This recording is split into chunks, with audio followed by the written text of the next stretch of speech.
Hola, soy Gabriel León y estás escuchando La Ciencia Pop, un podcast sobre historias de ciencia. Hoy tenemos un capítulo especial. Vamos a hablar de arañas, de fantasmas y de zombies, porque hoy tenemos un especial de Halloween, así que ya lo saben, si no les gustan mucho las arañas, si les tienen miedo a los fantasmas, si les preocupan los zombies, no escuchen este capítulo. No nos hacemos responsables por sus pesadillas. Pero de todas maneras, vamos a hablar de ciencia, así que, no sé, yo no me lo perdería. Aquí comienza el especial de Halloween de la Ciencia Pop. Y como siempre les recuerdo que si les gusta este podcast, lo pueden apoyar a través de mi página en Patreon. Para eso vayan a www.patreon.com/lacienciapop y se pueden inscribir para hacer un aporte mensual a este proyecto. Agradezco como siempre los aportes de Sebastián Toledo, Alberto Montt y Laura, Claudia D'Alenson, Diego Molina, Macarena Vergara, Pedro Maldonado, Hernán y Lucas Castillo, Chuchurex, Miriam Morales, Ana Lucía Luna, Cristian Subiabre, Fernanda Aguirre, Romina Mattioni, Patricio Marileo, Simón Castillo Riedemann, Diego Socias, Luciano Cisterna, Ricardo Yáñez, Fernando Montenegro, Matías van der Straten, Sergio Espinosa, Carlos Zamora, Francisco Soto, Manuel Morales, la familia Flores Noguer, Daniela Allendez y Fernando Rode. Muchísimas gracias a todos.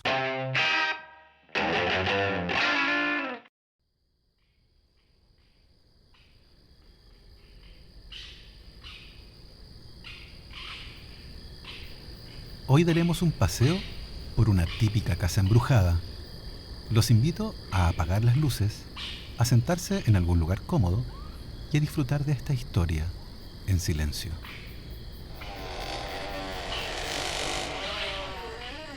Entramos. Está oscuro y hay ruidos extraños. Sienten corrientes de aire frío y una extraña sensación de incomodidad recorre sus cuerpos. No solo eso, después de avanzar unos pocos pasos, una enorme telaraña les recorre el cuello y la cara. Automáticamente y de manera muy torpe intentan quitarse la telaraña que se ha quedado pegada a su piel y se aseguran de que no hay arañas en su cabeza. Las telarañas son solo proteína, piensan, pero controlar lo que sienten es un poco más difícil. Para distraerlos de esa preocupación, les voy a contar una historia sobre telarañas. Sigan caminando.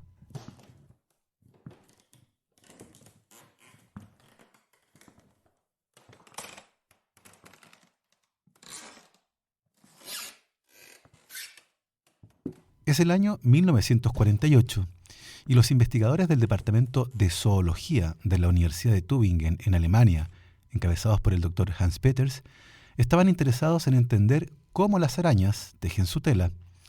Pero tenían un problema enorme. Durante varios días habían estado tratando de hacer una película de cine de una araña fabricando su telaraña. Era mediados del siglo XX, así que olvídense de sensores de movimiento o tarjetas de memoria. Había que echar a andar a mano la cámara con película y en el momento preciso. Noche tras noche habían esperado en el laboratorio pacientemente para atrapar a su sujeto de investigación tejiendo la telaraña. Pero la pequeña criatura, tal vez algo tímida, tal vez algo bromista, se había negado a actuar para la cámara. Todas las noches, los investigadores se quedaban dormidos, solo para descubrir al despertar 1 o 2 horas más tarde que la araña había fabricado una hermosa telaraña mientras los investigadores dormían. Y eso era muy frustrante. La especie de araña con la que estaban trabajando usualmente teje su tela entre las 2 y las 5 de la mañana, así que los investigadores decidieron pedir ayuda al Departamento de Farmacología, más específicamente al Dr. Peter Witt. Tenían muy claro lo que querían: drogas. Aclaremos que las drogas no eran para los investigadores, eran para las arañas. Lo que los investigadores del Departamento de Zoología querían eran que les dieran muestras de varias drogas para darles a las arañas y ver si con eso lograban cambiar el horario en el que tejían su telaraña. Lo interesante de esto es que los zoólogos encontraron a sus colegas farmacólogos en un estado de desesperación que coincidía con el de ellos.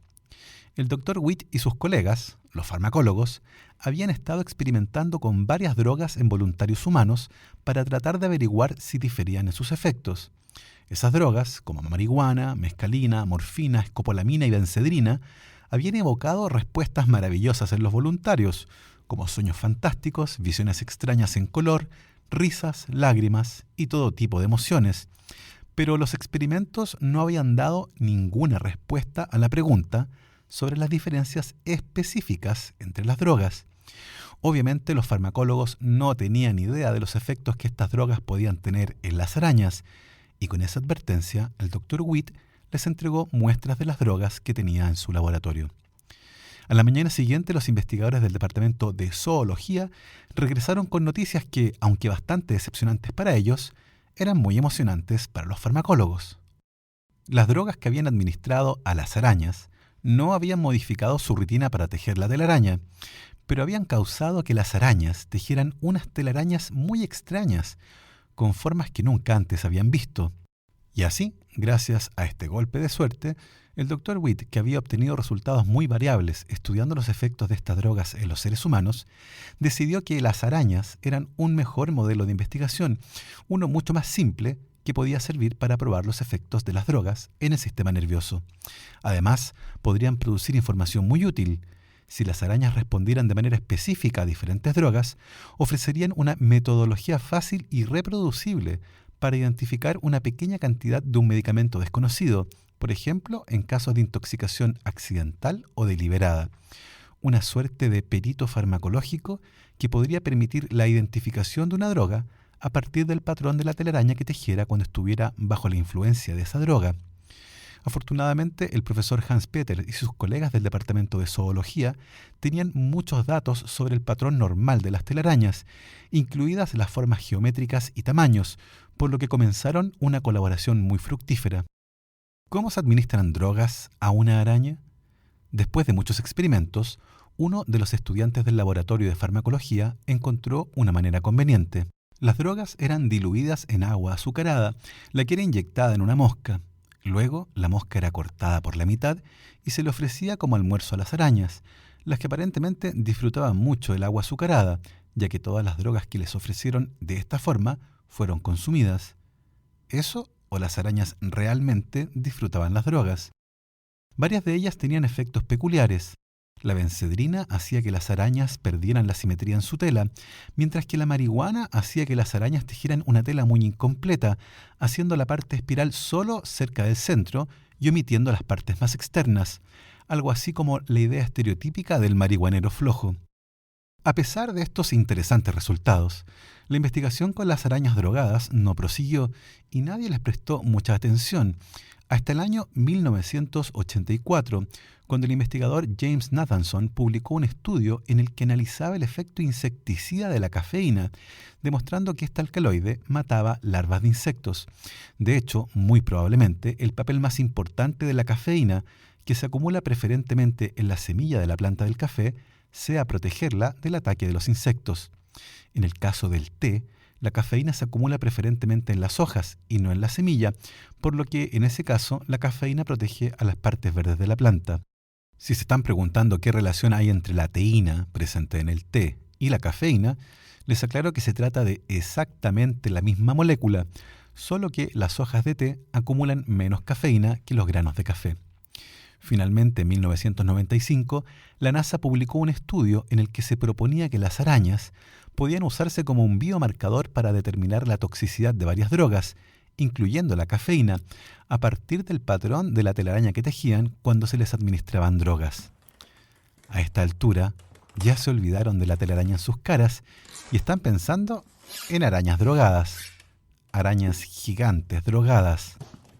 Arañas gigantes drogadas que los persiguen. Bueno, tampoco parece ser un pensamiento agradable para caminar en la oscuridad por una casa embrujada. La luz del celular que han estado usando para avanzar sin tropezar apenas les permite distinguir lo que hay adelante. De pronto, comienzan a caminar por un largo pasillo y sienten una sensación muy incómoda, una presencia. Comienzan a respirar de manera agitada y en eso notan algo con la visión periférica. Dan un grito y salen corriendo de ahí. Definitivamente había algo en ese pasillo, pero la verdad es que prefieren no averiguar qué era. ¿Un fantasma? Una locura, los fantasmas no existen. O tal vez sí. Les voy a contar una historia sobre fantasmas y un concierto muy especial.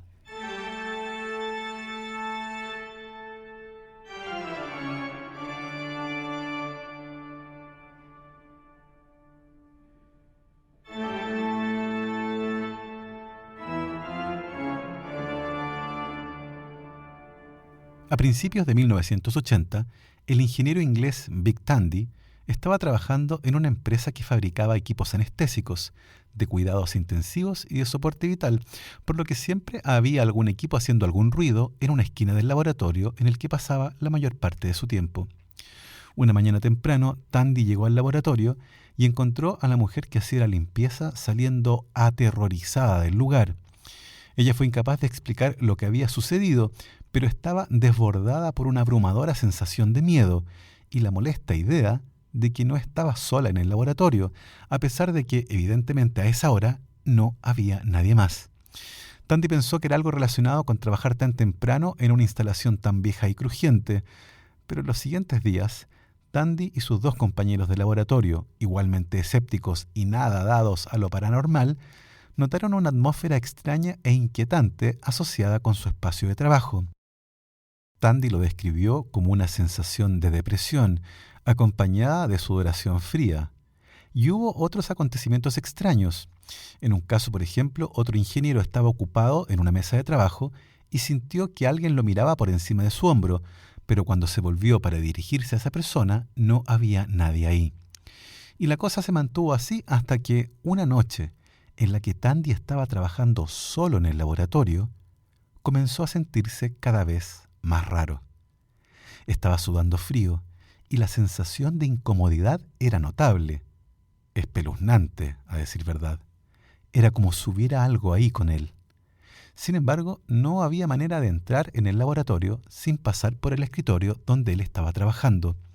Miró a su alrededor y decidió revisar las botellas de oxígeno y otros gases que tenían ahí para asegurarse que no hubiera una fuga. Luego de confirmar que estaba todo en orden, fue a buscar una taza de café y regresó a su escritorio. Ahí ocurrió. Mientras escribía, se dio cuenta de que estaba siendo vigilado y una figura emergió lentamente a su izquierda. Era algo amorfo y en la periferia de su visión, pero se movía como lo haría una persona. La aparición era gris y no hizo ningún sonido. Los pelos del cuello se le erizaron a Tandy, quien declaró sentirse aterrorizado. Fue incapaz de ver ningún detalle y finalmente se armó de valor para girar la cabeza y enfrentar a lo que sea que estuviera a su lado. Pero a medida que giraba la cabeza, la figura se desvanecía y finalmente desapareció. La peor parte es que no había absolutamente ninguna evidencia que apoyara lo que había visto, así que decidió salir rápidamente de ahí e irse a su casa. El resto de esta fantasmagórica historia se los contaré después de esta pausa. ¿Ah? ¿Cómo? ¿Perdón? ¿Qué cosa? ¿Te cuesta mantener conversaciones en espacios ruidosos? Así es la vida de muchas personas que experimentan pérdida auditiva. El uso de audífonos permite a estas personas volver a escuchar sonidos que habían olvidado y les permite comunicarse de mejor manera, generando una mejora significativa en su calidad de vida. Si ves televisión con el volumen muy alto o te cuesta conversar en ambientes con ruido, tal vez estés experimentando pérdida auditiva. En Más Audio cuentan con la tecnología más avanzada y los más cómodos y modernos audífonos de origen alemán, con los mejores precios del mercado, tecnología de punta y un servicio de primer nivel. En Más Audio te pueden ayudar a ti o a un familiar a volver a escuchar sonidos que ya no escuchas. Para más información, visita la página www.masaudio.cl o escribe al correo quiero@masaudio.cl. También puedes visitar sus páginas en Facebook o su tienda online en tienda.masaudio.cl. Y si mencionas a la Ciencia Pop, te darán un 5% de descuento en la compra de audífonos. No te lo pierdas.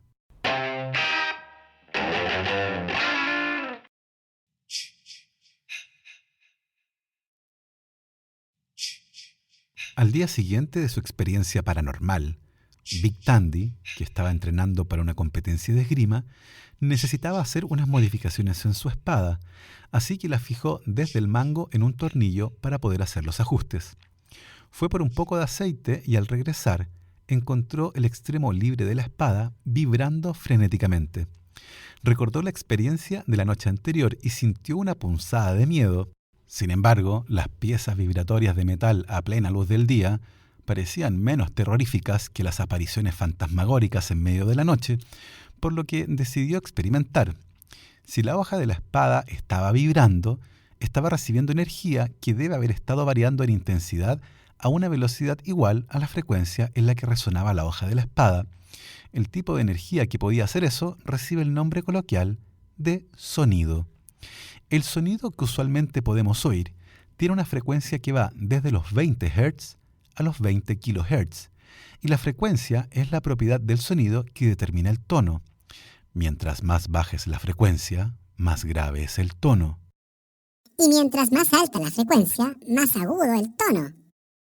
Si bien en el laboratorio de Tandy había mucho ruido de fondo, era posible que hubiera también sonido de baja frecuencia o infrasonido, sonidos que tienen una frecuencia menor a los 20 Hz y que Tandy o cualquier otro ser humano no podía oír, porque se encuentra por debajo del límite sensorial de nuestros oídos. Tandy decidió colocar la espada en diferentes partes del laboratorio y se dio cuenta que la vibración era mayor en el centro, cerca de su escritorio, pero la hoja de la espada no se movía si la colocaba cerca de los muros del laboratorio.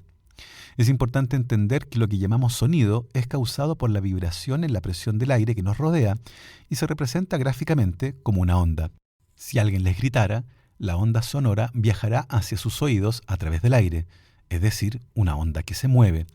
Sin embargo, el sonido especial que había en el laboratorio no solo era imperceptible por el oído humano por su baja frecuencia, sino que además era de la frecuencia correcta como para ser completamente reflejado por las paredes en cada extremo del laboratorio, por lo que el sonido no iba a ninguna parte. En lugar de eso, la onda se acoplaba sobre sí misma, reforzando la energía máxima en el centro de la habitación, que era donde la espada vibraba más fuerte. Una onda estacionaria. Midiendo la frecuencia de la vibración de la espada y teniendo en cuenta las dimensiones del laboratorio, Tandy calculó la frecuencia de ese sonido, 18.98 Hz o ciclos por segundo. Pero más que una respuesta, este cálculo solo trajo más preguntas.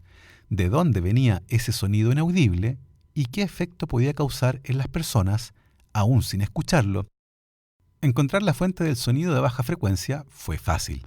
Uno de los trabajadores de mantenimiento le comentó a Tandy que habían instalado un nuevo ventilador en el sistema de extracción de aire del laboratorio hacía poco tiempo. Al apagar ese ventilador, la espada dejó de vibrar. Acertijo resuelto. Pero, ¿podría ese infrasonido vincularse a la experiencia paranormal de Tandy? Resulta que los sonidos de baja frecuencia, los sonidos graves, muy graves e imperceptibles para el oído humano, sí pueden sentirse en el cuerpo, aunque no los escuchemos. Pueden sentirse en la piel, en la cabeza y en los globos oculares. Y existen varios casos de estudio que muestran que la exposición a estos sonidos puede causar desde una sensación de inquietud y malestar inexplicable, que en un caso hizo que los operarios de un laboratorio de radioquímica se negaran a trabajar por lo incómodo que les resultaba el lugar desde que se había instalado un nuevo extractor, hasta respuestas fisiológicas como sudoración, hiperventilación, mareos y problemas a la vista. Porque claro, los globos oculares pueden vibrar con frecuencias cercanas a los 18 Hz, generando problemas de percepción visual, como apariciones de figuras grises en la visión periférica. Fantasmas. Ese tipo de sonidos de muy baja frecuencia se pueden producir por corrientes de aire en pasillos largos, como el pasillo en el que estaban caminando cuando vieron ese algo que los asustó tanto, así como también en las cañerías viejas de algunas casas abandonadas. 1 de cada 2 chilenos cree en los espíritus, de acuerdo con una encuesta realizada el año 2016, y puede que muchos de ellos tengan esa idea producto de su experiencia personal. Tal vez hayan tenido un encuentro cercano con algo que pensaron era del inframundo, cuando muy probablemente haya sido algo terrenal asociado al infrasonido. El año 2003, psicólogos del Reino Unido decidieron poner a prueba la idea de que los sonidos de baja frecuencia pueden producir efectos emocionales en las personas e hicieron un experimento en un concierto con 750 asistentes. Para probar la hipótesis de que el infrasonido podía desencadenar sensaciones extrañas, los investigadores trabajaron con físicos para añadir notas silenciosas de frecuencias tan bajas que resultan imperceptibles para el oído humano en algunos pasajes del concierto. También entregaron cuestionarios a los asistentes para ver si alguna sensación inusual coincidía con los infrasonidos. Finalmente, el público reportó un 22% más de experiencias inusuales durante esas piezas acompañadas de infrasonidos. Informaron de cosas como temblores, una extraña sensación en el estómago, aumento de la frecuencia cardíaca y una sensación de gran ansiedad. Si bien todavía es necesario recolectar más y mejor evidencia, todo indica que la sensación de gran incomodidad y avistamientos de fantasmas que se hacen en algunos sitios de manera recurrente, como los castillos en Inglaterra o las casas abandonadas, se relacionan con sonidos de baja frecuencia y los efectos que producen en el cuerpo.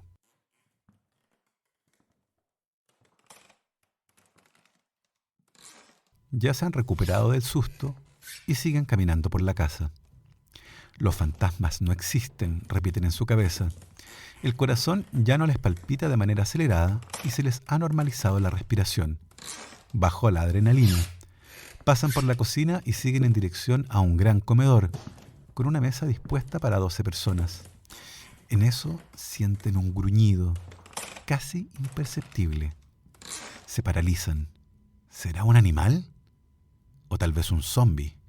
Después de todo, es una casa embrujada en Halloween.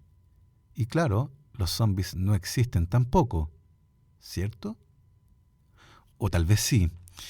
Para tranquilizarlos, les voy a contar una historia de zombies y prepárense, porque para encontrar los ejemplos más siniestros de muertos vivientes no es necesario acudir a la ciencia ficción. En su lugar iremos a Brasil y nos aventuraremos profundamente en la selva amazónica.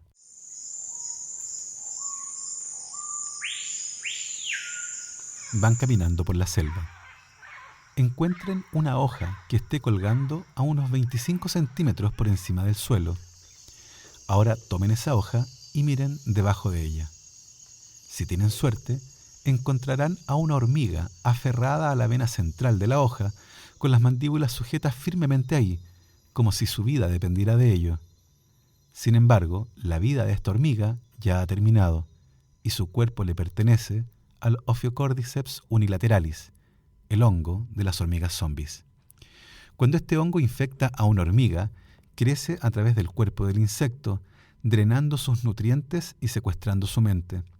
En el transcurso de una semana, obliga a la hormiga a abandonar la seguridad de su nido y a ascender por el tallo de alguna planta cercana. Detiene a la hormiga a una altura de 25 centímetros, una zona con la temperatura y humedad correctas para que el hongo crezca bien. Obliga a la hormiga a bloquear permanentemente sus mandíbulas alrededor de una hoja y a quedarse ahí esperando. Finalmente, el hongo extiende un filamento que emerge desde la base de la cabeza de la hormiga, una suerte de alien que crece llevando en la punta una cápsula llena de esporas. Debido a que la hormiga normalmente sube una hoja que sobresale muy cerca de su nido, las esporas del hongo caen directamente sobre la colonia de hormigas, las que serán convertidas en zombies también. La habilidad de este hongo para colonizar hormigas es superada solo por su habilidad para colonizar la cultura popular. Ophiocordyceps es el organismo detrás de los monstruos del videojuego The Last of Us y los zombies del libro The Girl with All the Gifts. También es la obsesión de David Hughes, un entomólogo de la Universidad Estatal de Pensilvania, que lo ha estado estudiando durante años. Hughes quiere saber exactamente cómo el hongo controla a las hormigas como si fueran marionetas, y sus últimos experimentos sugieren que es aún más macabro de lo que parece. Usando un tipo especial de microscopía, el grupo de Hughes pudo hacer un mapa tridimensional del hongo creciendo dentro de la hormiga. Cuando el hongo entra por primera vez en su huésped, se encuentra como células individuales que se distribuyen por el cuerpo de la hormiga, haciendo nuevas copias de sí mismas. Pero en algún momento, esas células individuales comienzan a trabajar juntas. Se conectan entre sí mediante la construcción de tubos cortos que, conectados de esta manera, pueden comunicarse e intercambiar nutrientes. También pueden comenzar a invadir los músculos de la hormiga, ya sea penetrando las propias células musculares o creciendo en los espacios entre ellas. El resultado es una fibra muscular rodeada y drenada por una red de células fúngicas interconectadas. Esto es algo único de Ophiocordyceps. El equipo de Hughes descubrió que otros hongos parasíticos, que también infectan fatalmente a las hormigas, pero no manipulan sus mentes, no forman tubos entre células individuales y no se conectan formando grandes redes. Probablemente la parte más sorprendente de esta historia es que el hongo puede controlar a la hormiga sin tocar físicamente su cerebro, algo que consigue muy probablemente a través de la producción de una amplia gama de sustancias químicas que podrían influir desde lejos en el control de las funciones centrales de la hormiga. Las fuerzas enemigas invaden el cuerpo de un huésped y usan ese cuerpo para comunicarse entre sí e influir en el cerebro desde lejos. Hughes cree que el hongo también podría ejercer un control más directo sobre los músculos de la hormiga, controlándolos literalmente como un titiritero controla una marioneta. Una vez que una infección está en marcha, las neuronas en el cuerpo de la hormiga, las que dan su control cerebral sobre los músculos, comienzan a morir. Hughes sospecha que el hongo se hace cargo, liberando sustancias químicas que obligan a los músculos de las patas de las hormigas a contraerse. Si esto es correcto, entonces la hormiga termina su vida como prisionera en su propio cuerpo. Su cerebro todavía está en el asiento del conductor, pero el hongo tiene el volante. Una historia fascinante de zombies en la naturaleza. Ejemplos hay muchos, y el caso de las hormigas y Ophiocordyceps unilateralis es solo uno de ellos. Les contaría más historias de zombies, pero es casi medianoche y hay que volver a casa. Eso si es que logran encontrar la salida de esta casa embrujada. Bueno, eso es todo por hoy. Espero que hayan disfrutado este especial de Halloween, donde revisamos algunos aspectos terroríficos e interesantes, evidentemente relacionados con la ciencia del miedo. Si quieren profundizar, recuerden que en este podcast ya tenemos publicado hace un tiempo un capítulo especial sobre el miedo. Yo los dejo hasta aquí. Recuerden que nos escuchamos la próxima semana. Me encuentran en redes sociales como @GaboTuitero, tanto en Twitter como Instagram. Y como siempre, recuerden lavarse las manos, usen su mascarilla y que la ciencia los acompañe.